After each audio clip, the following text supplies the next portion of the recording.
Good afternoon, everyone. Welcome to the Cedar Rapids Metro Economic Alliance. My name is Ron Corbett. I'm Vice President of Economic Development here at the EA, and it's our pleasure to host you for this afternoon's forum with a discussion about renewable energy and trends in renewable energy. You are our members here at the EA, and we appreciate your support of our organization. Without your membership, we couldn't do the things we do from community development and from economic development. So thank you for your support. The goal of today's forum is one of education, to continue to educate ourselves on this important issue of renewable energy and the trends in renewable energy. Just recently, as we've been bidding on economic development projects, these are projects that, from a business attraction standpoint, are looking to come to Cedar Rapids, the corridor, eastern Iowa. Two of our RFPs require either 100% or a large percentage of the power for those businesses to be renewable. So this isn't, these aren't anomalies, these are trends. And we're also seeing from our members more and more as they're bidding on business, those RFPs, requests for proposals, sales bids, they're also being asked from their customers what they are doing to incorporate sustainability and specifically adopting and embracing renewable energy. So that's why we're having the forum, and we're really appreciative for you for your attendance today. So I'll introduce the panel. We have a series of questions I think will get us through the whole hour. But if we do have some extra time, there will be some opportunities for some of the audience members if you have some specific questions or follow-ups to some of the answers. And of course, the panelists will hang around for a few minutes after the forum. So please stay if you can to mix and mingle with the panelists and introduce yourself to some of the other attendees. So here on our panel today, I'll just start from my side. From Eagle Point Solar, we have the Regional Sales Director, James Hager. Next to James, from Alliant Energy, we have Vice President of Business Development, Joel Schmidt. Next to Joel, we have Next Era Energy Project Director, Kimberly Dickey. And then at the end of the panel table here, we have from Amana Society, the Chief Executive Officer, Greg Larkins. So thank you for the panel. They all in their own way have a lot of history with renewable energy, and in many ways themselves personally within the companies been on the leading edge. So let's start off with this first question, and I'll address at least the first question, Joel, to you. So the other three, you can breathe a sigh of relief. You won't be the first panelist. You know, there's a lot of discussion about goals in renewable energy, Joel. The goal to be 100% renewable energy by X date. Some of those dates are 2040. Some of those dates are 2050. It really differs. There's between industries, but they may have different dates, but it seems everyone is moving in the same direction. And there really seems to be this broad consensus to have more renewable energy.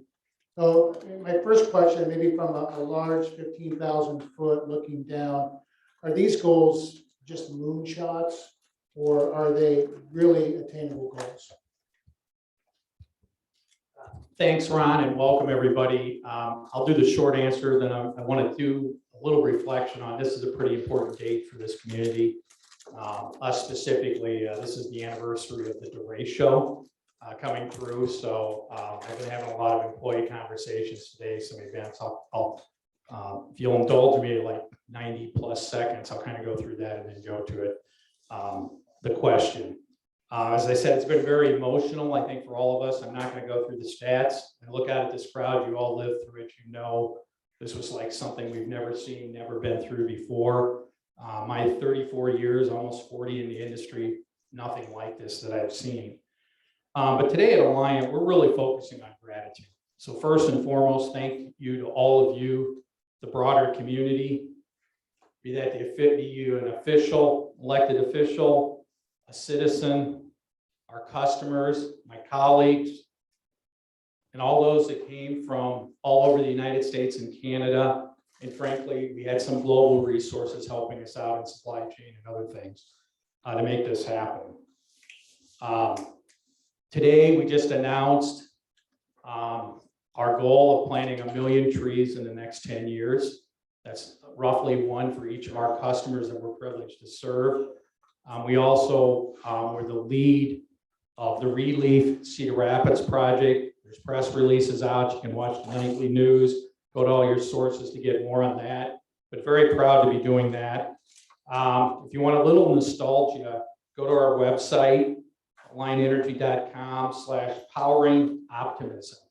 And we've collected a lot of stories, pictures, reminders. I got to say, I've seen this in production for 30 days, and I've been told I'm not the most emotional person, but there's usually tears rolling. This was a pretty big thing. And probably to transition to our topic today, and then I'll answer the question, Ron. I think that was 14 plus days where some people were without power. We understood the value of the grid. So a lot of things when it's not there, and everything we need with renewables, and we got a long ways to go. We've made a lot of progress. It comes back to that grid. And we're very privileged to lead that and develop that with all the other great things we're going to talk about. Now to the question, I'll paraphrase. Is this BS in these goals? I use moonshot. Yeah. Well, I like moonshot is actually pretty positive. I mean, when you think of the anniversary of going to the moon and so forth, we need aggressive goals. These are aggressive goals, but they're very doable. I like to think of it a lot in the technology curve. We'll probably be disappointed on the front end of how quick things happen, and we're going to surprise ourselves on the back end. That's what we've seen. This is nothing new. My 30 years here, we've pretty much been working this renewable problem, opportunity, whichever side you're looking at it. I remember, my first years going to some of the first wind facilities. We're already at our second generation of solar at Indian Creek, and there's so many more things to do. But specifically for our company, I'll list our goals, and then I'll put a little perspective and then pass it on. First off, by 2030, we're going to reduce our CO2 50% from our 2005 levels. We're currently 42% of the way there, so I don't call that a moonshot, and I think we can probably, hopefully beat that. We're driven to beat each and every one of these goals, but again, there's a lot of unknowns. We're dependent on technology, policy, and most importantly, it's really we serve customers, and where does society and customers want us to go? That's where we will go. We will inform and we will help influence. By 2040, we're going to eliminate all coal from our portfolio. And we have the goal to reach net zero in CO2 emissions from electricity we generate by 2050. So that means there will be no carbon in that. Now, that may not mean that it's 100% renewables, but we will be capturing carbon or doing whatever's there with the technologies. And I'll close to just give you an idea, because Ron, the question we get from most, I look out at the room, I've heard this question from a lot of you and your customers. Most of our business and commercial customers are asking about sustainability. What can they do? They still need to be competitive. How do they do it? And we're here. Just under 44% of the electrons that ran through the Iowa jurisdiction meters last year were clean. So that's the little bit of nuclear, and the rest is renewables. And we're going to continue to increase that to our goals. And we expect to be near 50% by the end of 2023 and continue that journey.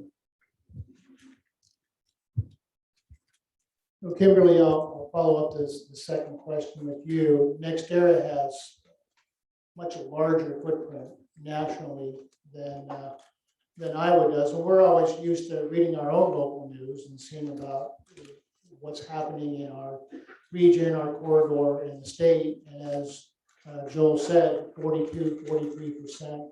Now Alliance Energy is renewable. And just last week, there was a news release that Iowa lead state as far as renewable energy. What are you seeing from around the country? Are you seeing other states as aggressive as Iowa? Or looks like we're ahead of the curve now. Are we going to continue to be ahead of the curve over the next 5 years? What are some of the trends that you're seeing in the nation? A lot of questions wrapped up in one question, Ron. Well, of course, renewable energy is, brings about two dual benefits, right? We're seeing environmental benefits at the same time, economic benefits. So with that in mind, across the country, demand for renewables has never been higher. And we're dealing, as a wholesale power generator, what we do is work directly with customers, both utilities, and then on the sort of commercial industrial side, we're working directly with commercial customers. And to kind of piggyback a little bit on what we were just talking about in terms of what are utilities looking to do as they set their goals. They're looking to lower emissions as they're planning to retire their fossil fuel-based generating stations. And at the same time, they're looking out for you guys. They're looking to lock in lower rates for their customers. So we're here to help them do that across the country. And then just on the commercial industrial side, we work directly with commercial customers. The same thing. They're driven by their sustainability profiles. They're looking for locations such as Cedar Rapids to bring great jobs and economic benefits to communities. And so, we're here to work with them hand in hand as well. Thank you. Greg, I'll ask this next question of you. And when we think and talk about renewable, we're oftentimes focused on wind or solar. But at the Amana Societies, you have one of the only one or two agriculture biodigesters in the state of Iowa. Are these biodigesters, you don't need to get into what happens in the biodigester since we're all having lunch today, but are these really scalable? I mean, are we going to see 1,500 biodigesters, dotting the landscape of Iowa like we see maybe in the wind turbines? And maybe explain a little bit about, we certainly know that part of the biodigester is linked to a feedlot, in your case, cattle, but you get other inputs from companies from Cedar Rapids and the corridor. So maybe tell us a little bit how this full circle of sustainability works with your biodigester. But that first one is, how scalable are these? Thank you for the question. And from a scalability standpoint, definitely digesters are doable. The state of Iowa is trying to now create more opportunity for more digesters. There was a House bill passed 522 in June that will make it easier from an environmental standpoint for other organizations, feedlots to build and operate digesters. But from a scalability standpoint, there's a lot that goes into them. It's much more simple, or much more complicated rather, than just building a digester and generating energy. So some of the challenges that we had, and if we go back to our specific digester, the conversation started in 2006 when some of the environmental laws changed on how cattle manure had to be handled. And rather than transport it for miles and miles to dispose of it, conversations began about what we could do out in Amana. And ultimately, our feedlot is able to accommodate about 4,000 head of cattle. They produce 75 tons of manure on a daily basis. And the manure really is the basis for what we do. But as Ron had indicated, there are other inputs that go into the digester besides just the manure. But you can take a lot of different types of waste, but you can't take just any waste. And what we found through a lot of trial and error was that some of the engineering numbers and data up front were somewhat inaccurate in the sense that the formulations that went into it really didn't help us to optimize and produce the electricity. So we've worked with several companies in the corridor here over, excuse me, over the course of the last now 15 years. And we have kind of a formulation that we use that we know works specifically for us. So we can always talk to other companies about taking their waste product and integrating it into what we do. But it's very important that the chemistry works with that so that we're able to produce electricity with it. You know, just some numbers, if you will, from what we do out there. As I mentioned, our feedlot can accommodate up to 4,000 head of cattle.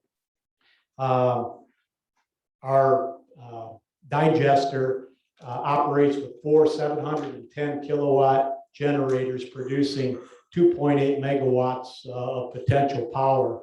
That's enough power that we provide service to all of the Amanas, all the businesses, all the residents of Amana, with the exception of Whirlpool.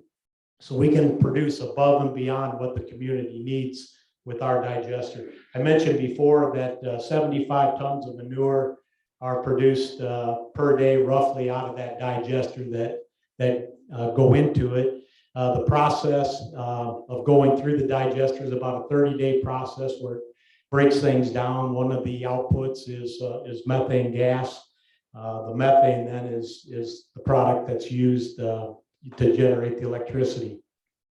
One of the other things that's kind of interesting is the digester in and of itself is really formulated to be almost a machine version of a cow's stomach in breaking down those various products. So the temperature is maintained between 99 degrees Fahrenheit and 105, which is comparable to what you find in an actual cow's stomach. So, but what we're able to accomplish using our digester is, number one, we're generating all that power for the Amanas. Secondly, we're able to take waste from some companies here in the corridor that would otherwise either go into the wastewater treatment system or into landfills. We're keeping it out of there. And then in addition to the electricity that we produce, the other outputs come empty the digester in a liquid form. We actually have a 9-mile pipeline out in the Amanas where we can transport that fluid to where we can capture it. We spread it on our fields as a very natural fertilizer. It keeps us from using a lot of other commercial fertilizers. And is it good fertilizer? Yes, absolutely. If we look at our crop yields for corn versus the average out in the rest of Iowa County, we're about 10 bushels per acre better on average. So it's a win-win situation from all standpoints. Economically, it was very difficult for us to get off the ground. Again, a lot of the engineering numbers didn't really work. It really took getting our farmers out there and having the farmers tell us, you know, what needed to happen. But from a scalability standpoint, yes, it's scalable, but it does take a lot of time, a lot of effort, a lot of input, and then once it's operable, you know, just to maintain and run it right. All right, thank you, Greg.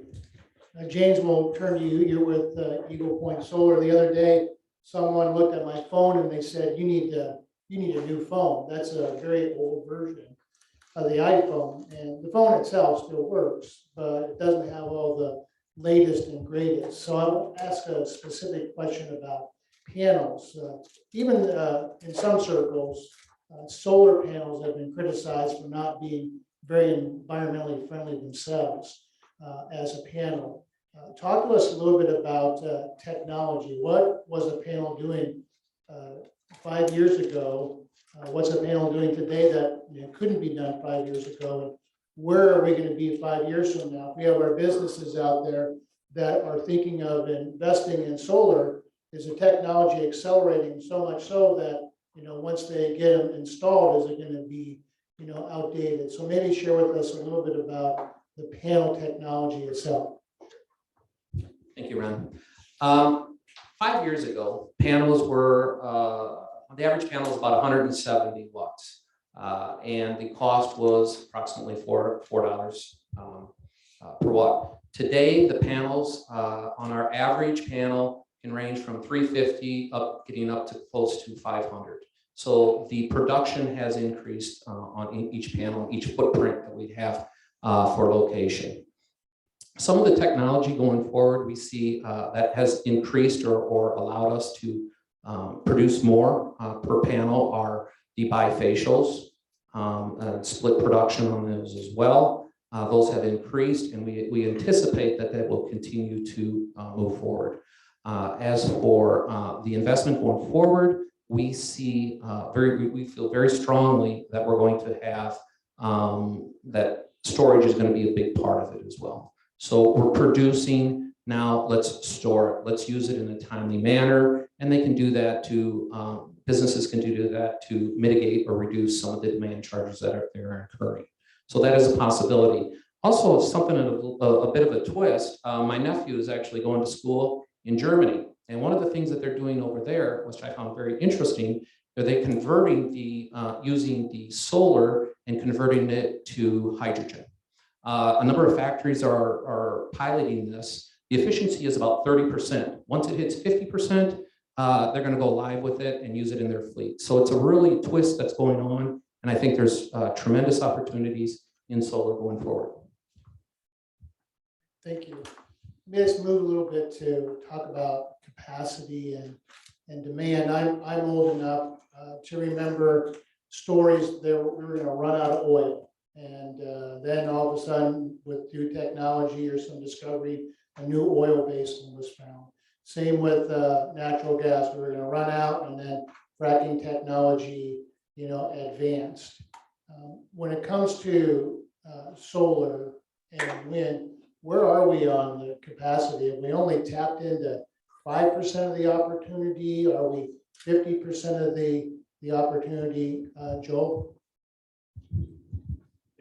Thanks, Ron. And maybe to kind of give a little bit of perspective of where we're coming from solar, I'd agree with, it's been pretty amazing how the technology of the materials, but I think even more importantly, the operating and other controls and stuff are there. In our recently released clean energy blueprint, we're going to be adding about 400 megawatts of solar. If you recall, Greg mentioned 2.5 megawatts for the Amanas. So we need all the above and stuff we haven't thought of yet to get these goals, but I think it'll be there. This complements our wind of about 1,300 megawatts. And little known, we're the third largest investor-owned utility operating wind in this country. You can look at all the other rankings on capitalization and stuff, and we're not near number 3. We're kind of a mid-sized utility. So I'm pretty proud of that. Back to the question, I don't really know. Human ingenuity is taking things so far. And I think, Ron, we're of the same vintage roughly. All those stories on gas and everything else. I think it's more just, what do we want to do? How do we do it?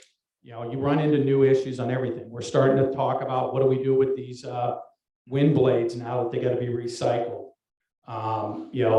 We've known through the course of humanity what one generation's waste becomes fuel or resources for the next. And I think we're going to be in the same. So I'm pretty optimistic that these curves are going to be. And probably I'll just add, you didn't ask, but I think it's important as we start talking storage. Not all batteries, not all storage are the same. Do we need storage for that 15 seconds? Do I need it for 15 minutes? Do I need it for 15 hours? Do I need it for 15 days? And these are all questions being worked on. And I agree, I think it's going to be very useful. And storage is one of those things. Is it a demand or is it a supply thing? Yes, it's both. And we're very optimistic on that. And we believe a lot of these technologies are very scalable. For instance, solar, we're offering a lot of our footprints community solar. So if customers just want to, in essence, timeshare it, maybe they can't put it on their roof, they can't do whatever, they can buy into it, shares of it. We see a lot of advantages moving forward, and pretty excited. So I don't know if it's the capacity that bothers us as much as just, can we put all the pieces together, keep balanced, and keep it affordable so all of you as customers can be productive. At the end of the day, that's what we're here for, is to serve our customers and to build stronger communities. If I can add to what Joel just said, humans have proven over time that we're really good at harnessing cheap energy, right? And we just keep getting better at it. And so that's why, solar and wind and soon to be storage, just very, very competitive. And that's why this is the direction that we're going. In fact, our CEO leads NextEra Energy Resources with the statement, which I want to make sure I don't butcher. It's kind of a mouthful. He says, leading our company, we believe in the economic decarbonization of the electric and transportation sector is possible. And so with that, as we make our business decisions each year moving forward, yes, solar and storage and wind and storage combined. And in some cases, we're building out a trifecta where we're showing wind and solar and storage together. And it's just a great way to harness each of the technologies benefits, where solar is obviously producing, more during the day when the sun is shining. The bifacial panels are a really exciting technology where you can harness even an uptick on the per panel power generation. You can optimize your solar footprint. It basically, through design, you can decrease that solar footprint size just in that single panel uptick across the entire array. And then in the evening, especially here in Iowa, we're seeing our wind speeds here are much faster at night than they are during the day. And so combining those two technologies, either individually or all three together with storage, you can, have some energy in reserve to then deploy to the grid when needed. So that is, as we call it, the perfect solution, or our trifecta. And we'd like to work with all kinds of customers across the country to find those solutions if that's what they need. Well, let me follow that up with a question as relates to strategy and placement. In our country, oil isn't in every state. It's obviously Texas, Oklahoma, places like that are known for their oil production. Iowa isn't known for its oil production. Other states are known for fracking. So a lot has to do with geography. It seems, Kimberly, at least on wind, the wind blows in all 50 states, the sun shines in all 50 states. Do you see the renewable energy portfolio being more nationally from a geographic standpoint, maybe versus some of the traditional energy provide like oil and fracking? Yeah, well, I can speak to our portfolio here in Iowa, specifically, Ron. We have 10 operating wind farms. And in my previous role at NextEra, prior to being a director of specific projects, I was working exclusively in permitting and had just the awesome opportunity to work with NextEra to repower all of our operating assets here, wind assets here in the state of Iowa. So with that is just, a small footprint of what the capacity is here in terms of harnessing wind. And as wind technology improves, yes, we see taller wind turbines, but also smaller wind farm footprints. And just as an example, one of the wind farms that we repowered in 2020 was 20 years old. In fact, we achieved nearly commercial operation on its 20th anniversary in the repower process. It originally was built with 45 turbines, and we came in within the very same footprint with 16 turbines. And that just shows you over 20 years how advancement in technology really allows us to harness the same amount of energy, right? But with a smaller footprint and smaller impacts. All right, thank you, Joel. Looks like you want to follow up. I want to follow on that, sorry, but I'll let my others. I'd agree. To your base question, yeah, it's technically possible almost anywhere there's wind. You can say the same about the sun, but it's a lot different. Even in our state, those of us that have been around this for quite a while, these were not haphazard locations.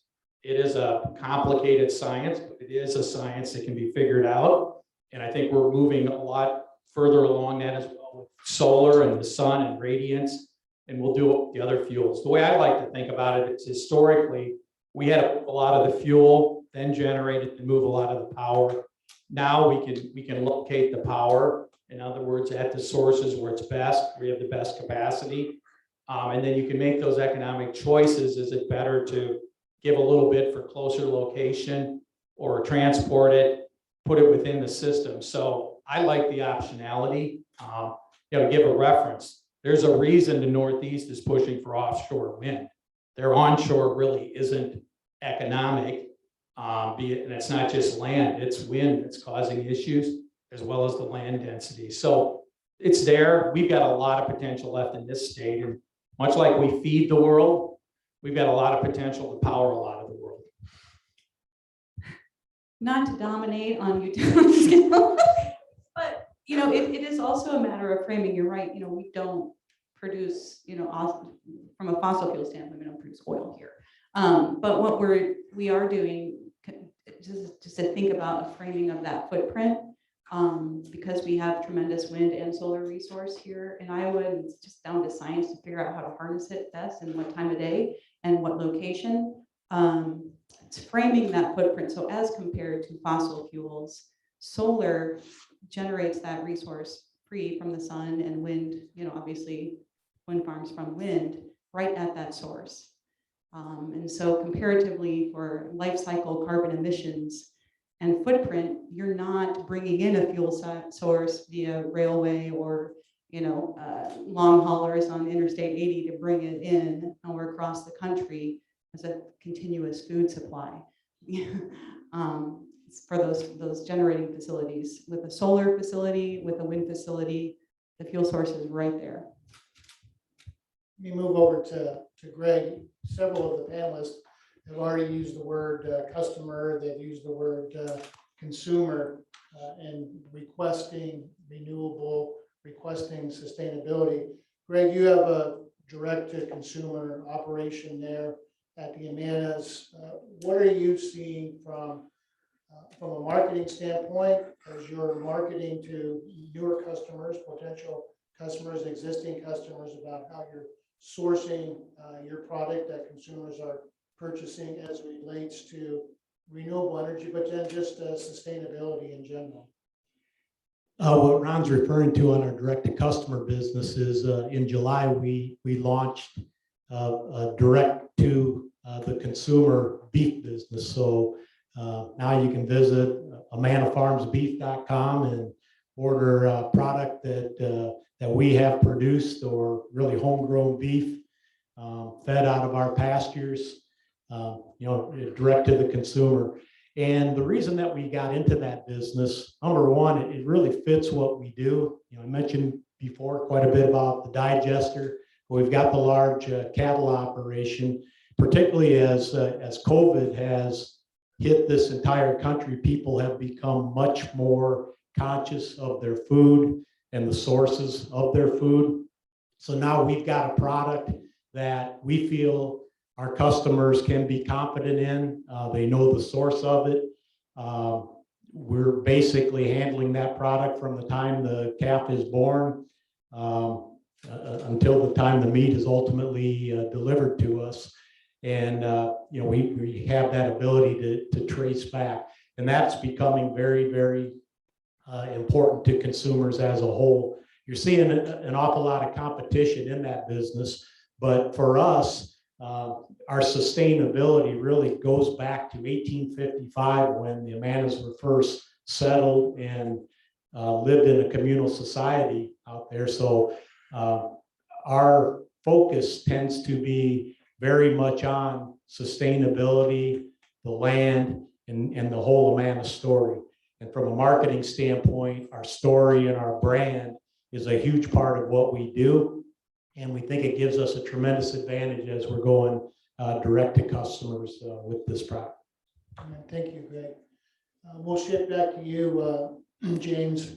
Oftentimes when we talk about renewable energy, another related subject goes along with it, and that's the issue of jobs, green jobs, clean jobs. Can you give us some examples of what you've seen as far as new opportunities from a job standpoint? Certainly production would be one, and installers, but tremendous need for what I would think would be people with electrical background, electricians. What do you think is big opportunities going forward with the job aspect? Definitely, the installers, the engineers are vital to the organization. What I do see going forward are a lot more electrical jobs, a lot more high-paying jobs that have the skill set that are necessary to analyze the project, to see it through its fruition. We see that. We also see a lot more jobs with our designers. Some of the projects are getting more and more sophisticated, and we're trying to tweak out, if you will, efficiency. So education in that. We have a lot of people that are going into the environmental sciences, and so the growth has been substantial, and I see that continuing on an exponential level. Why don't we have you answer that same question, Joel? Just pass it down to everybody. Yeah, I think pretty similar on digital, technical skills, so forth. Really don't know, but I think it's combining a lot of those stuff, and really how do you think forward using this vast amount of data, putting new pieces together. Had the privilege of meeting with, I think we had 20 plus interns this summer, and they were reporting out on the stuff they were working on. And I think the stuff they were doing was pretty amazing, how they can use data and tools and stuff that a few of us gray hairs have a little harder time getting our head around. But the other part was how enthused they were and really part of being this movement. Be it the woman engineer at one of our coal plants that was really thought she wanted to be in the other environmental sciences and renewable. And she said, I'm really intrigued by this transition. This is part of it. This is part of that puzzle for that all the same goal as well as all the other stuff. So pretty excited. There is obviously the war for talent, but I think a lot of it's developing it and really giving those opportunities to make a difference. And we feel well poised to be able to give those opportunities, as I know my colleagues here too, because we're all part of the same ecosystem. Yeah, I mean, it's amazing when you look at the numbers in terms of job creation, even here in the state of Iowa, in terms of the solar boom in the last decade. It's very impressive. So, the one thing that is true though with solar is that, on the operations side, it doesn't have a lot of full-time employees, but it does create a lot of jobs for 12, 18-month duration construction work, which is really appreciated by all of the construction workers that are working on our projects, and I'm sure others as well. But a couple of things that a lot of people don't know about NextEra Energy here in Iowa, we have an Iowa repair facility that is 100% dedicated to building workforce. As I sit here, they're there 24/7 to receive any components from any of our wind farms across the state and run them through O&M testing, repairs, and then get them ready to go back out to the field and reapply in the wind farm situations. But we also have a second facility that's a training facility. We receive a lot of folks that are run through, say, the local technician program here, like in Kirkwood, wind or solar.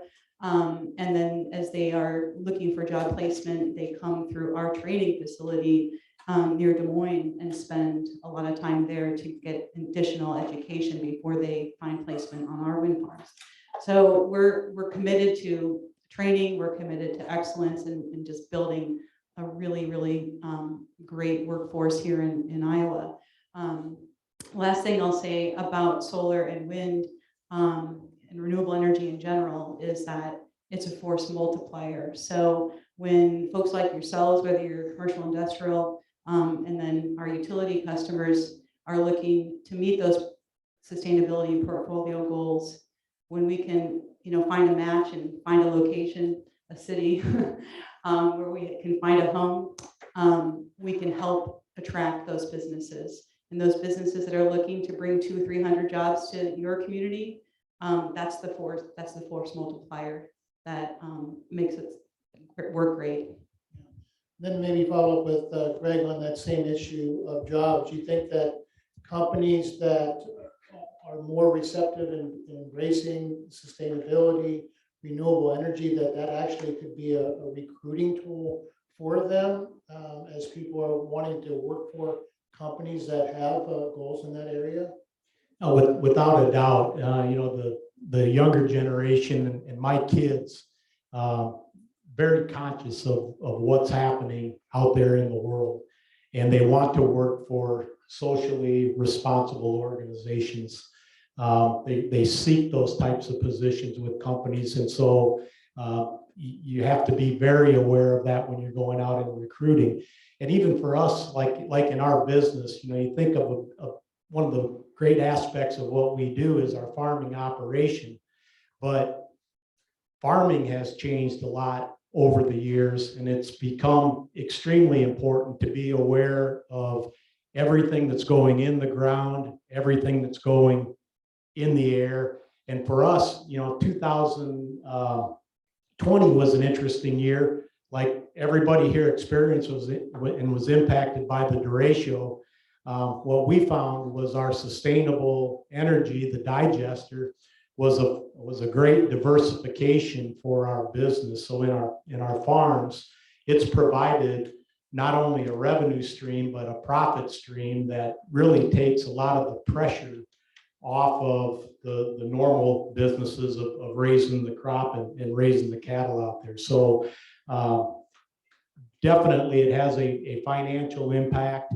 It has a huge impact in terms of recruiting younger people, and the qualifications to bring people on and to grow within the company are changing as well, because you need people that can handle and drive those types of things forward.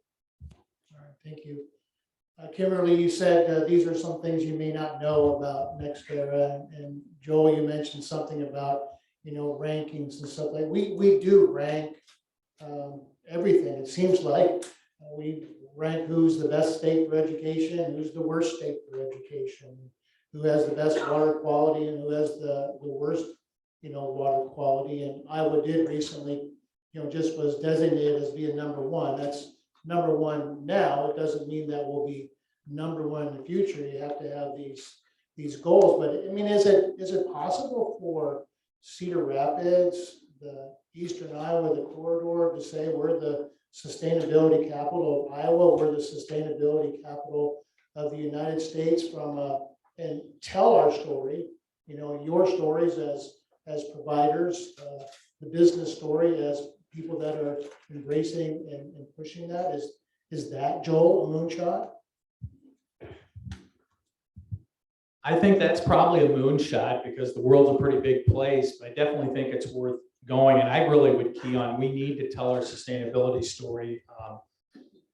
Every one of us kind of hit here of how important it is to the core of the employee groups coming up.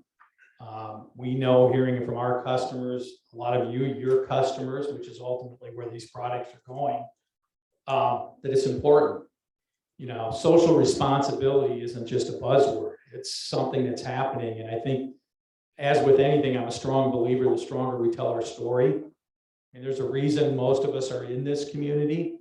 And if we get to our heart, I think sometimes we've been a little modest in how we talk about ourselves, but I do think it's there. And I think it's also one of those, maybe not be number one on every ranking, but if we feel it and we've got something to sell, we need to. And I personally believe we've got to do more of it and do it more of our branding. So I think it's definitely a goal we should be shooting for. Much like net zero and stuff, you can get into 50,000 definitions, all this other stuff, somewhat useful, but really, are you directionally there? Does it feel right? And most importantly, will it have impact in bringing jobs, people to the community? I will just jump in real quick and say that we have our county and city sustainability directors in the room who have helped to lead the way in terms of setting those climate goals. which is impressive, and we can have a sort of a guiding light I do like the sound of what you were saying, Ron, is just embracing it, working towards it, and incorporating also all of the moments of resiliency in that process as well. What I see happening in the area here and what we've been experiencing, at least from my area, from a solar aspect, tremendous growth. I think that the community, we actually are working with, I see a number of people that I work with here with Lynn County, Johnson County, really promoting the excitement that they have with solar and with renewable energies in general. So I think talking about that, talking about the opportunities, there's tremendous opportunities here. There's tremendous growth. Talking about, we looked at what other people are doing in other places. This area of the country has a lot of sun and has a lot of ability to produce a tremendous amount of energy where other places don't have that luxury, such as the West Coast, the Northwest, such as other countries like Germany. So we really do have a unique opportunity to move forward with renewables here.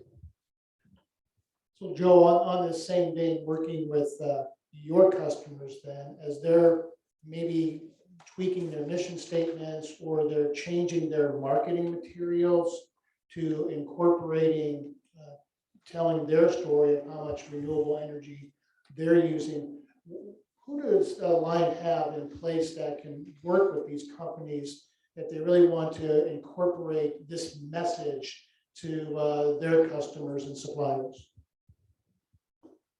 Well, first, I'm trying to look at Mary Meisterling directly. Mary, wave.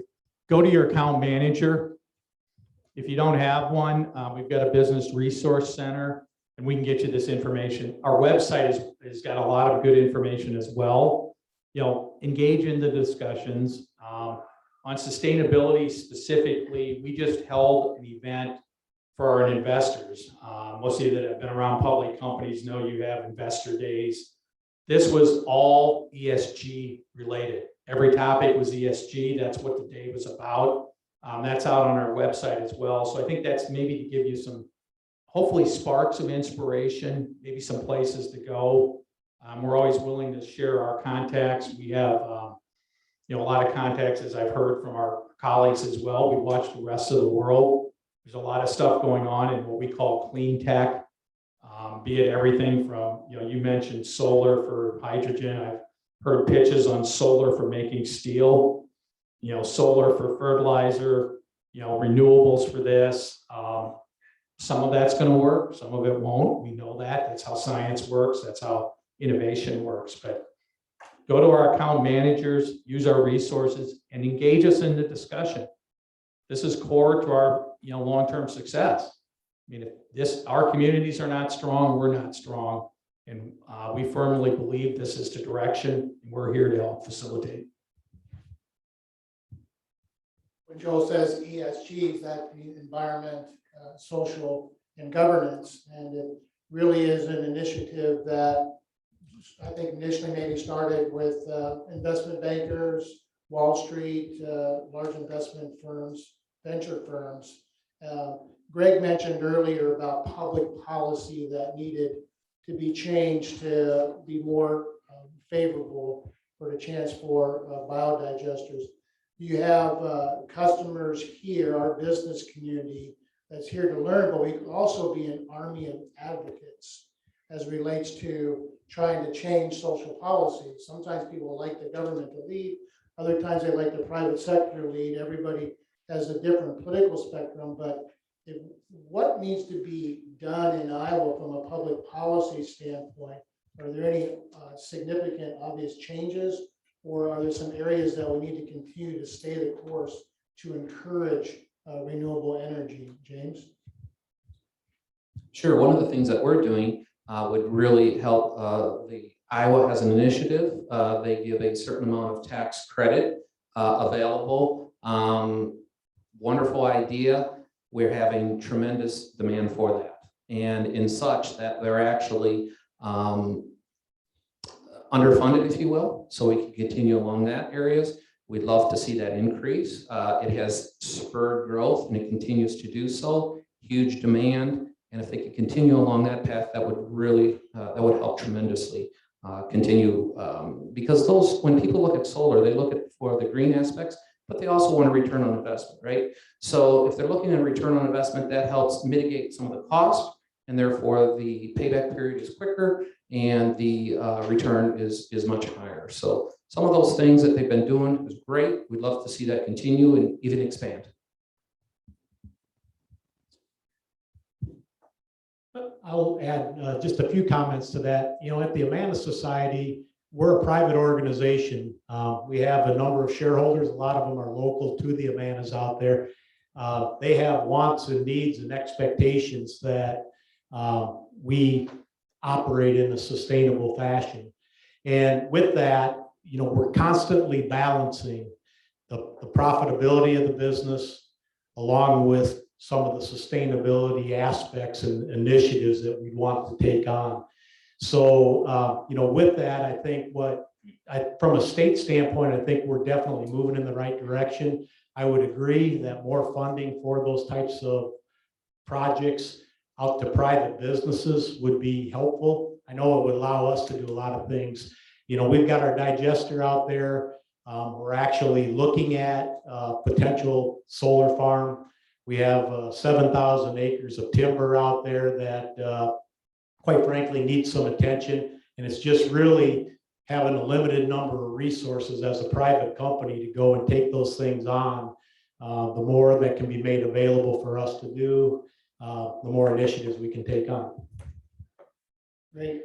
Kimberly, or Sure, just a couple of things to add, whether it's federal or state level, tax incentives are, you have to think of them as an economic, like an economic development plan, right? And so what we've seen over the last 15, 20 years, there's been some flip-flopping, you know, it's sunsetting of tax credits, investment tax credits, production tax credits.